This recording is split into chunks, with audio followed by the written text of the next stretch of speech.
Hello. Hello. How you doing? It's great to see you. Good seeing you too again. Thank you for doing this interview. Appreciate the opportunity to visit with you. I appreciate that. Definitely. Tell me a little about yourself. Yeah, so I am the leader of the Harris Center for Mental Health and IDD. We are the public safety net mental health system for the city of Houston and Harris County here in Texas. And we have a really large footprint serving individuals with really complex needs with really limited resources.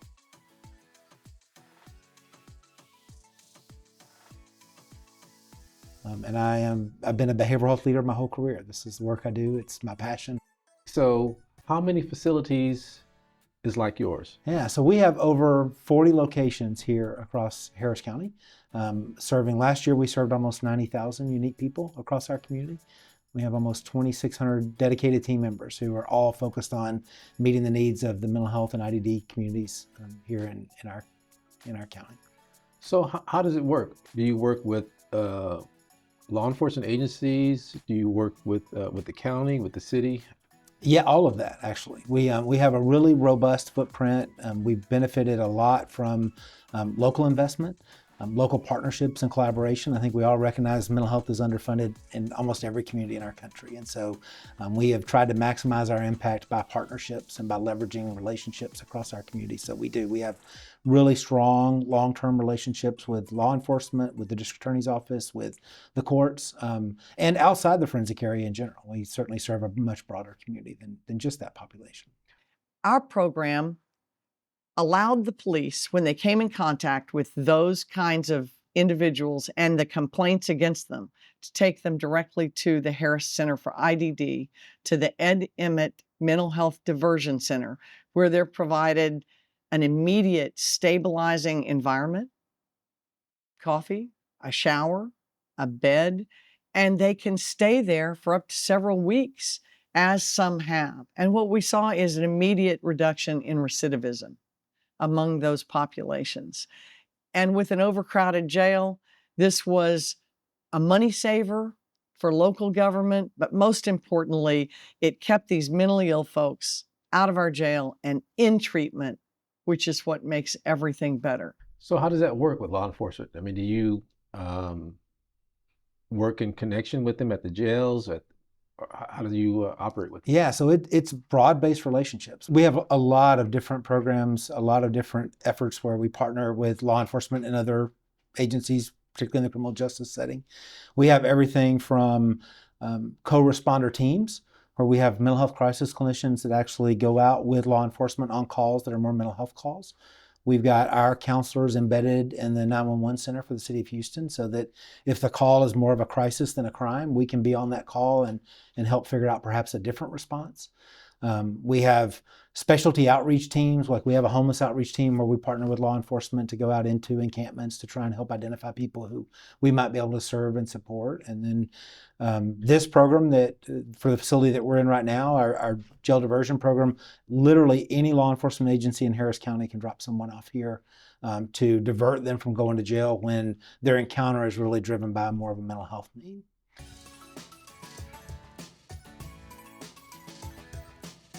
So, what is this here? So this is one of our nurses stations. We have a couple of them in the building, and that hallway over there leads to our actual jail diversion center, where the people who are brought by law enforcement, not instead of taken to jail, have an opportunity to be assigned a bed, have a room where they can stay here comfortably, get showered up, get cleaned up, and then get all the treatment services that we talked about. So, once they're here, are they able to be in contact with the outside? Oh, absolutely. Yeah. Because again, this is all voluntary. So we have to make them, we want to have them want to be here. So we try and make it comfortable. We try not to have personal cell phones because of video and confidentiality, but they can be in contact with anybody. People can come and visit them if they'd like to. Oh, really? Yeah, absolutely. Absolutely. So a lot of the individuals we serve here don't have a lot of support systems, so we certainly don't want to cut them off from any support system that they do have. Do they have any outside activities here as well? We do. So we're blessed to have like a 5-acre campus here. And so we have an outdoor area. Some philanthropic agencies have given us some funds to create, some shade sails and some recreational equipment and some exercise equipment, and we've got some people with green thumbs. We've got some fruit trees growing out there. Eventually, we're going to have a little walking path that goes all the way around the property, but we've got a little construction going on right now that's keeping us from being able to get that done. All right. Can I see in one of the rooms here? Absolutely. We have one right up here that's available for us. Oh, okay. It's a pretty typical room. It's nothing fancy, but it's certainly better than an encampment, right? It's better than being out on the streets. They're double occupancy. Each room has its own restroom. Pretty basic and standard, but nice and clean and functional. Little closet space if they've got some belongings, some clothes to put in there, and that sort of thing. Every room has a window. As you can tell, it's kind of an old hospital room, right? Sure. We've taken the gases out of the wall and that sort of thing, but it's comfortable. This is very nice. Yeah. Man, this is fantastic. Individual temperature controls for the room because everybody. Oh, really? Everybody feels a little different, right? Some people are Sure. cold, some people are hot. So again, it's voluntary. So we want them to want to be here. Sure. Because if we frustrate them, or if it's not comfortable for them, or if there's too many rules, then they might choose to not stick with us. And we want them to be here as long as they're willing. How do you handle conflict resolution here? So the nice thing is, because we've got a lot of really skilled mental health clinicians here, right? So it's what we do. It's our intervention. It's our skill. And so when people inevitably have conflict, when they're staying this close together, we can certainly use our clinical skills to help de-escalate situations, help people begin to problem solve on their own sometimes, and really begin to think through how to engage differently. That's good. That's Yeah, really good. Fantastic. What else we got next? I don't know what we have next. That's a great question.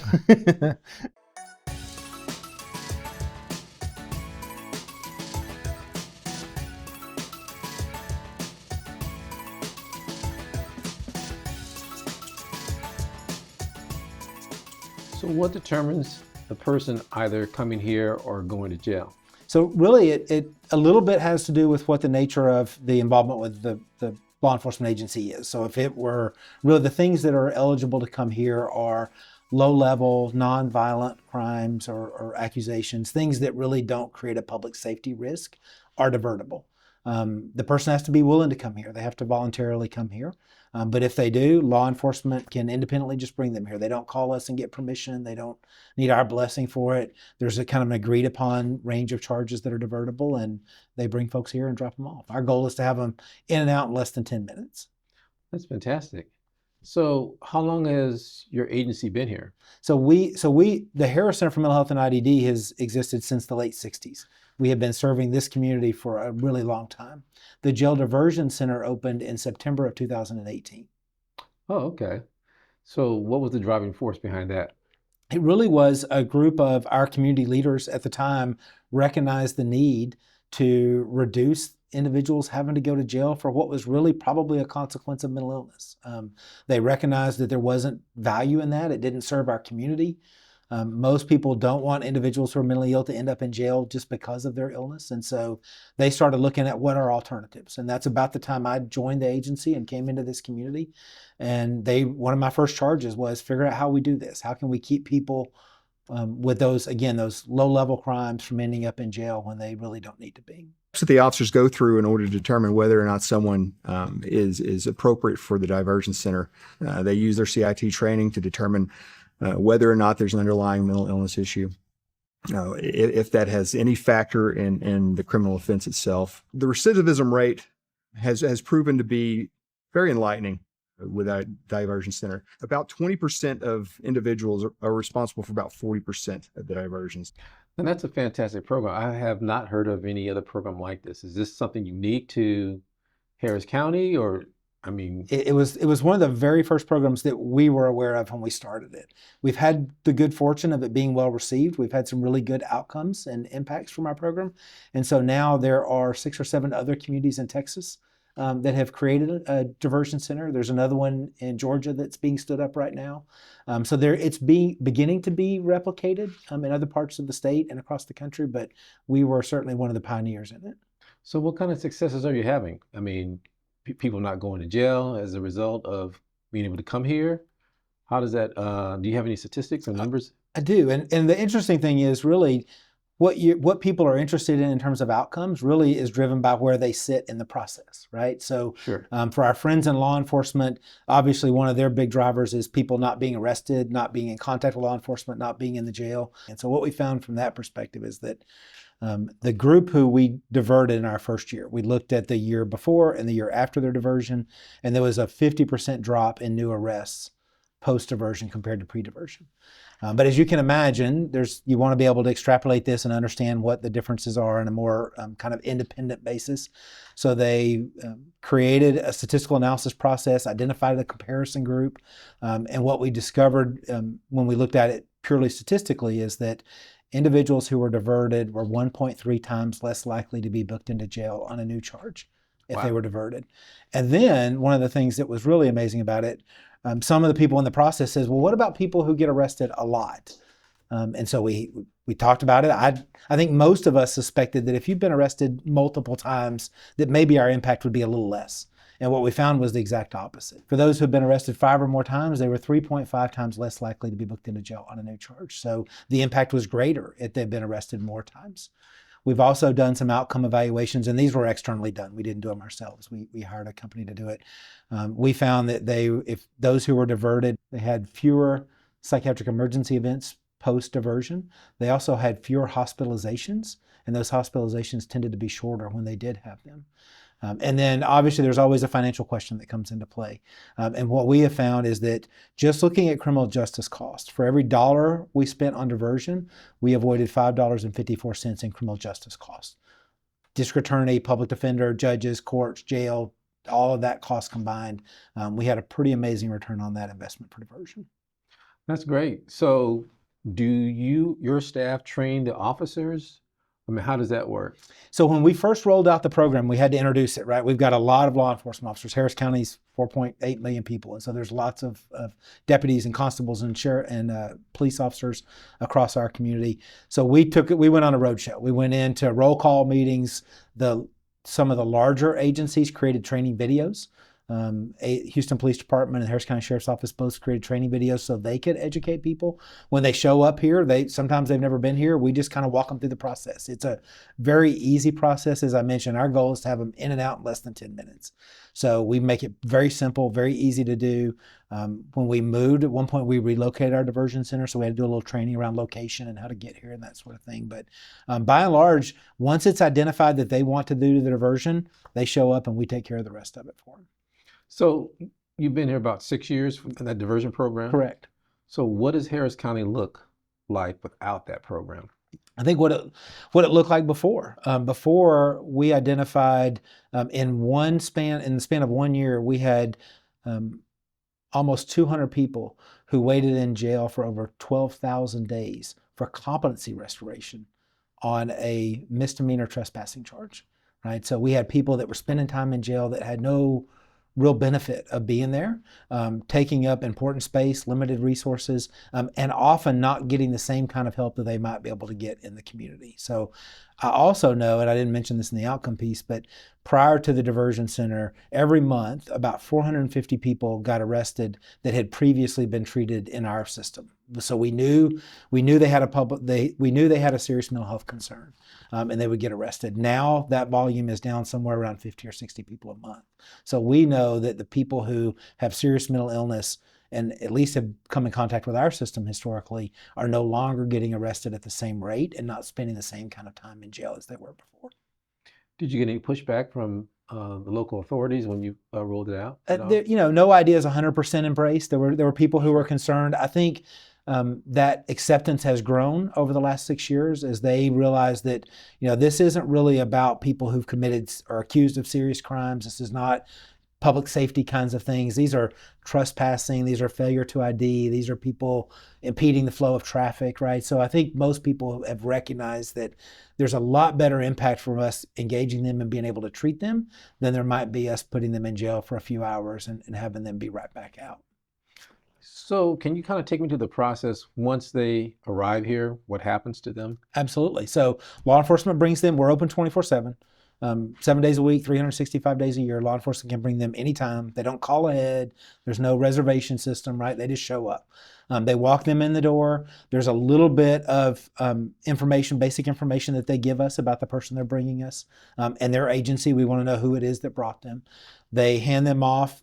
We have a little bit of private security, but our real goal is for the first person to interact with that client that's coming in to be a peer support specialist, someone who has lived experience with mental health and often have lived experience with the criminal justice system. And so we want somebody with that same mindset and experience to be the first point of contact. So law enforcement brings them in. We've got a little security area where we go through and make sure there's no weapons or anything that might be, put our whole building at risk, if you will, but bring them in, quickly go through that, make sure their belongings are safe.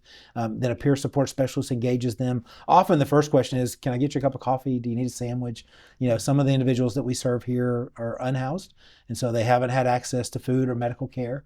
So we'll get them a sandwich. Then the next process is a kind of a triage, like an emergency room triage. We have nurses here 24/7, and we go through and try and understand physically, are they okay? Do they need medical attention that maybe they don't even realize they need? Are they safe to be here? And then we start to try and let them settle in and not overwhelm them at the beginning, but it goes through a pretty intensive kind of clinical assessment process focused on trying to help them engage in treatment and get some care. So this is a one-stop shop, basically. It is.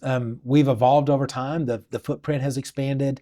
We've engaged other programs. So now at this campus, we have 108 beds that are focused on serving the population that are at the intersection of serious mental illness, criminal justice involvement, and homelessness. And so the Diversion Center is one part of this campus, but it's a broader campus. And what that's enabled us to do is be much more comprehensive in what we offer. So here in this building, I have internal medicine physicians, I have psychiatrists, I have master's level counselors, I have substance use disorder counselors, I have peer support specialists, I have recreational therapists, I have housing and employment specialists. I have kind of a whole range of people who have a wide range of knowledge and skills to be able to help individuals with. So the mom or the dad or the family member that is experiencing a family member that's having a mental health crisis, are they able just to bring the person here, or do they have to have law enforcement interaction to come here? How does that work? Yeah, so this campus is really focused on individuals, the Diversion Center in particular, focused on individuals that law enforcement brings to us. We do have an array of crisis services in the community that if mom and dad are concerned, or even if I as a person with a mental health concern need crisis services, I can access that. But we've really been intentional about trying to make sure that the capacity we have here is really reserved for those individuals that have been encountered by law enforcement. Because the last thing I want is to have our services get at capacity with people who came in voluntarily on their own and then not be able to serve that law enforcement person that's brought in. So realistically, you want to divert as many individuals from going to jail that does not need to be in jail to come here. Absolutely. And when they show up, my staff know the training and the conversation that I have every time I'm here is our response is right this way. Right? We don't want to get into debates about what was the charge or what was this person, or it's right this way. Occasionally somebody might show up and maybe their mental health needs are more significant than what we can meet here. We'll help coordinate that. We'll help get them where they need to be. If they don't want to stay, but there's other supports we can provide them, or if they need some other service, sometimes they need physical health care. So we'll help get them to an urgent care clinic and then bring them back over here. So we don't want the burden or the decision making to be heavy for law enforcement. We want to make it easy for them. They show up, we take care of the person. Simple as that. So you have to be passionate about this. I do have a little energy around this. I care deeply about this population and about these services. Where does that passion come from? So I will tell you transparently, I'm also a person in long-term recovery. I have my own lived experience. My family has a deep, long history with mental health concerns and very serious impacts from that. But also, if you work in this system every day, you see people every day that could be your mom, could be your brother, could be your kid. And knowing that there's that much need out here in our community, I think it's really hard not to get kind of moved and impacted and really kind of called to action when you're a part of it every day. No, it is. In the day of social media, you see a lot in social media that, interaction between police and people with mental health crisis. You see in the news where someone has had a interaction with the police and they might have had a mental health crisis and the police did not recognize that. Is there anything that you guys are doing to help prevent that, or is it just more education coming from the individual departments? So it is a little bit of all the above. I think here in Harris County, a lot of the law enforcement agencies really try and ensure that their officers are educated and understand. We are often a part of those educational processes. We do cross-agency education components pretty regularly. There are some formal trainings that are often, even in fact in Texas, some of them are required for law enforcement officers. But I think you're not going to be able to take a law enforcement officer and turn them into a counselor with even just a few hours, right?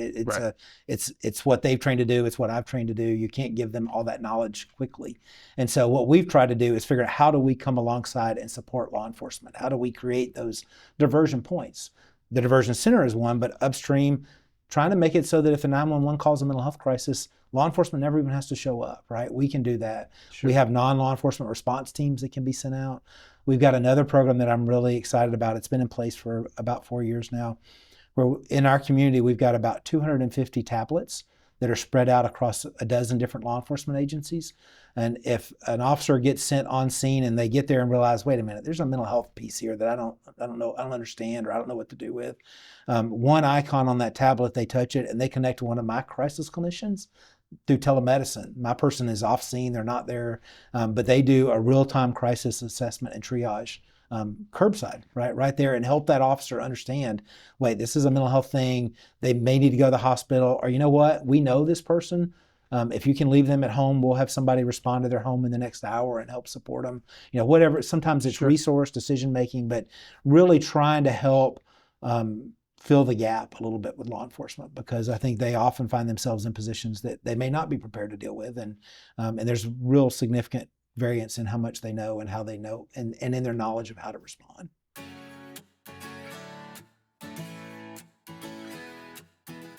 So this is kind of one of the day rooms where they can kind of hang out, watch TV, watch a ball game, play some games. One of the things we found early on is that people really like the smell of popcorn. So do I. And so we almost always have popcorn ready, so that if people just walk in for the first time, it's kind of a welcoming smell. Who doesn't like it? And so it's there and available for them. And it just is kind of homey, right? It just feels, it makes you feel comfortable, and positive associations. So this is just one of the spaces. We try and have programs and activities and groups so that they're not just in their room all day, but that there's things for them to be doing. There's therapeutic activity for them to be doing as a group, because there's a lot of power in their shared experience, right? I think individuals in these circumstances oftentimes feel very isolated, and often feel like they're experiencing something that most people haven't. And so to find others in similar circumstances, I think is kind of affirming, right? And helpful. This is very nice. I see you said the draw as well. Yeah, we have one of our clinicians here really engages them in art. Some of those are independent. Some of them are, like kind of painting with a twist, except there's no alcohol involved, kind of thing. But yeah, there's some really talented people that come through our organization for sure. So I noticed a sign that says no females sit in the back of the TV room. Yeah, I think we just want to make sure that there's some safety, right? That because we don't always know a lot about the individuals that are here. And so we don't want, as you can see from the door, that's kind of out of line of sight, and we just want to make sure that we have a safe Understood. We haven't talked about it, but that billboard talks about 988. If people aren't familiar with it, 988 is a 3-digit code that you can call from anywhere in the country, and you get connected to a mental health crisis line. So it's like 911, except it's for mental health crisis. And so no matter where you're at, we happen to be one of the centers that answers. We answer about half of the 988 calls for Texas. Does it route you to the nearest? Right now, it routes you based on the area code you call from. Okay. Now that the challenge with that is, I don't know about you, but I've got a 817 area code from when I first got a cell phone years ago. I lived in a different area. So mine would get answered in the Dallas-Fort Worth area. They are working on geolocation, and ultimately they'll geo-route based on physically where you're calling from. Today, it's based on the area code you're calling from, though. But I think the value of the geolocation and geo-routing is that people in that area know what crisis resources are most available, and so they can get you connected with the people that are there locally for you. Fantastic. But we answer tens of thousands of 988 calls a year from people in mental health crisis. It's a nice step to be able to keep people from having to call 911 and involve criminal justice when that's not really what's needed for them. Fantastic. So What's this down here? So down here is our entrance. This is where guests come. This is where people who are coming to visit others. Sometimes we have people who are workers from other agencies, because obviously a lot of the individuals we serve here have really complex needs. And so they have engagement with lots of different organizations. So Sure. their caseworkers might come in here, their family members might come to visit them. Some of the programs in here have people that stay in this facility for up to 6 months even. So it's a normal kind of front door, if you will, for us. Interesting. Very interesting. No, I'm just amazed on how well this is put together. Well, and we were so fortunate because, as I've said, everybody knows the mental health systems in every community are kind of underfunded, right? So we got this campus because some of our stakeholders came together and said, hey, we think you need a building to do this kind of big scale and scope of programs. And I said, I think you're right, but I don't have the money to go buy buildings, right? I spend my money on mental health dollars. And so the community came together, and the city council for the city of Houston and the county commissioners for Harris County came together, and each of them granted us $5 million so that we could buy this building, do the renovations that we needed to do. And that's how this whole thing came about. And interestingly enough, never once did I ask for the money. It was all the partners who came and said, they need this. We need this in our community. We need them to have this facility. Can you help them do it? And our elected officials took the lead and leaned into it, and here we are. That's fantastic. It's really amazing. That is amazing. In the time of when everybody's fighting against, left and the right, it's good to see that, they were able to come together. Absolutely. And two different parts of government too, right? I mean, it was the city of Houston has their focus and the county has their focus, but they both realized that this population in particular was where we needed to put some emphasis and energy. That's really good. Yeah. That's really good. So what is this down here? So down here is our entrance to our jail diversion program. So this is where somebody who's being dropped off by law enforcement first arrives. They're going to get dropped off at that door. Law enforcement is going to bring them in. We do a little quick screening here to make sure everything's safe and we don't have any kind of contraband or anything. If the day is going well, the very first person that they interact with is a peer support specialist, somebody with lived experience to help them make them feel comfortable, right? Like, this is not a scary place. We're not law enforcement anymore. In fact, the law enforcement officer is going to be here just less than 10 minutes. And so we want there to be kind of an obvious transition, Sure. away from law enforcement into the healthcare side of this equation. So this is where you welcome everybody. Exactly, right here. And then there's some triage and assessment, and sometimes people have a lot of property, especially if they're unhoused. They may have several bags, and so we've got a place to store their belongings so that they don't have to worry about that. And then we begin the process of trying to help them. Fantastic. All right. Which way are we going, this way? Normally we'd go this way. Okay.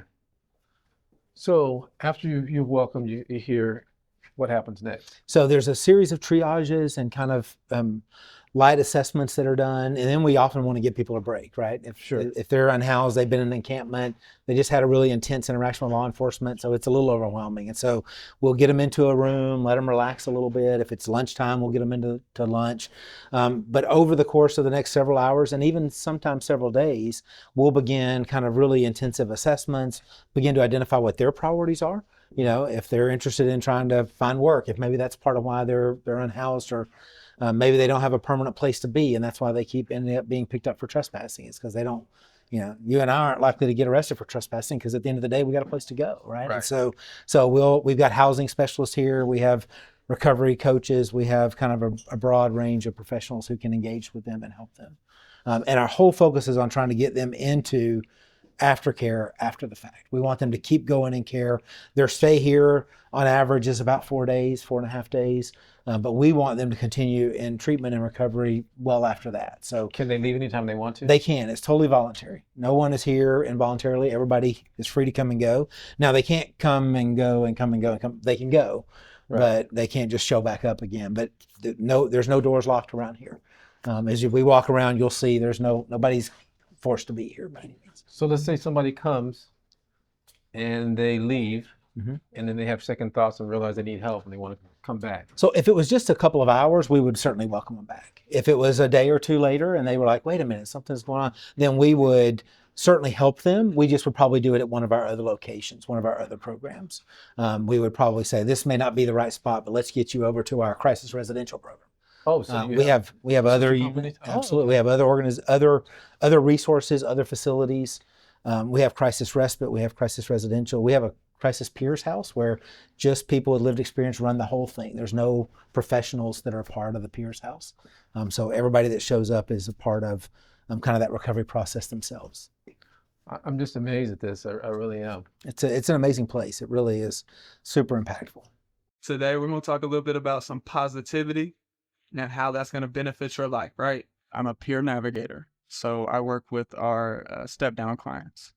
The step-down program is, what we're trying to do is rehabilitate, kind of get these guys who have experienced some traumatic life events, trying to get them ready for independent living, making sure they're equipped with the tools that they need, the resources that they need, and the connections that they need to succeed independently. And we facilitate all kinds of groups. Sometimes we're cracking up and playing games, and we're doing, some laughter, some therapeutic games that, have a fun twist to them.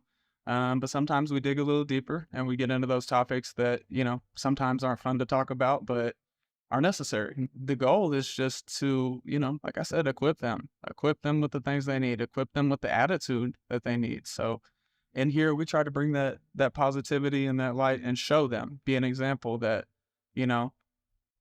you can do this too. And like I said, I've never been to a facility that offers the resources. We have a library, we have a full-length basketball court, exercise equipment, kitchen, and multiple dining areas, multiple outdoor. I mean, it's just an amazing situation. It really is. So I'm excited for these guys. I'm happy that they're able to be here and that they can hopefully start and get on their way on their recovery process. So one of the things that we're really appreciative of is Judge Ed Emmett, as our former county judge. He was a big part of this diversion center coming to fruition. And that's why it bears his name, is because he is one of the strongest proponents of it. He helped secure the funding for it, him along with Senator Huffman from our area. Lots of people made it happen, but he was certainly one of the driving forces behind it. And so we wanted to honor and recognize his effort. That's right. He's a good guy. He's a great guy, and he's really passionate about this program and this service. He feels like it's one of the most impactful things he did while he was a county judge here. Absolutely. He's been here several times, and he and his wife both are big supporters of ours. Oh, that's great. In fact, we have a luncheon for our foundation. A little fundraising luncheon, and because we just had our 10,000th diversion at the Jail Diversion Center, we're going to focus on that. And he's going to come be a part of the panel for us, and actually he's going to moderate the panel for us. Oh, really? And so that's coming up in the fall, later in the fall. All right, that's fantastic. So, where do you take this program from here? Where does it go from here? Yeah, so I'm excited. There's a couple things. One thing we've already done is we moved into post-charge diversion. We also have opened a youth diversion center. So not nearly the scale of this, not nearly the complexity, but we have a place where youth, instead of going to detention, can come to diversion place. We also are in the process now. We've just received some funding to open a new drop-off location, so that law enforcement doesn't necessarily have to come here to drop them off. They can drop them off at another place that maybe is a little closer to them, and we can get them here. And then ultimately on this same campus, through a collaboration with Texas Health and Human Services, the City of Houston, the Housing Department, and one of our local nonprofit managed Medicaid, Community Health Choice, we are in the process of building 24 apartment units on this campus. Oh, really? So that in concept, people can come. As I mentioned, there's a lot of the individuals who get diverted are unhoused. So they can come into here kind of recently unhoused, maybe even from an encampment, get stabilized, get treatment, and ultimately, hopefully be able to move into some sort of permanent housing. So how long will they be able to stay there? So there's not a time limit. My hope is ultimately would be able to help them recover and transition into more traditional community housing. Not everybody needs to live on an apartment at the mental health center's property, right? But there's not a definite time limit on it. So my hope would be within a year or maybe 2 years, we'd be able to help them transition. We're anticipating they're going to be done around March of 2025. And I'm looking forward to being able to provide that impact and benefit for our community. This looks really nice. It really is going to be nice. So will they be one bedroom? They're all one bedroom. Yeah, these are really designed for single people. We do have housing in our community for families and for adults with children. This, given the nature of the population and given kind of all the dynamics around it, we felt like one bedroom was probably the best option. So everyone will have their individual room. There's kind of two layouts. The big difference is one's got room for a dining room table and one is just kind of a bar, a breakfast bar kind of thing. And then we have a couple of accessible rooms to make sure that if somebody needs a wheelchair, they can still certainly be a part of the housing unit and able to navigate it. I love this. This is fantastic. It's exciting. Man, this is good work here. Yeah, I'm proud of it. Thank you so much. Thank you. Appreciate it. Appreciate it. Yes, sir. Thanks for your interest. Yes, thank you.